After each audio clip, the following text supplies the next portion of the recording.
మొన్న collectors conference లో గౌరవ ముఖ్యమంత్రి వర్యులు ప్రతి ఒక్కరికి తెలియజేశారు. పొద్దున లేదా సాయంత్రం 45 నిమిషాల నుంచి 1 గంట సేపు ఫిజికల్ యాక్టివిటీ, స్పోర్ట్స్ యాక్టివిటీ ఖచ్చితంగా చేయవాలి. ఒకరు కూడా ఫిజికలీ యాక్టివ్గా ఉండాలి. ఈరోజు భారతదేశంలో చాలా సమస్యాత్మకమైన ఒక ఇబ్బంది ఏంటంటే emerging diseases, life style diseases, diabetes, hyper tension, obesity. వీటన్నింటినీ కూడా అరికట్టడానికి ఇదొక మంచి అలవాటు. మొన్న కలెక్టర్స్ కాన్ఫరెన్స్ లో గౌరవ ముఖ్యమంత్రి వర్యులు ప్రతి ఒక్కరికి తెలియజేశారు. పొద్దున లేదా సాయంత్రం 45 నిమిషాల నుంచి 1 గంట సేపు ఫిజికల్ యాక్టివిటీ, స్పోర్ట్స్ యాక్టివిటీ ఖచ్చితంగా చేయవాలి. ఒకరు కూడా ఫిజికలీ యాక్టివ్గా ఉండాలి.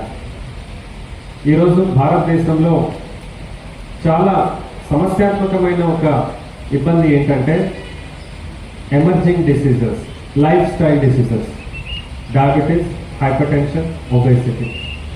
వీటన్నింటినీ కూడా అరికట్టడానికి ఇదొక మంచి అలవాటు.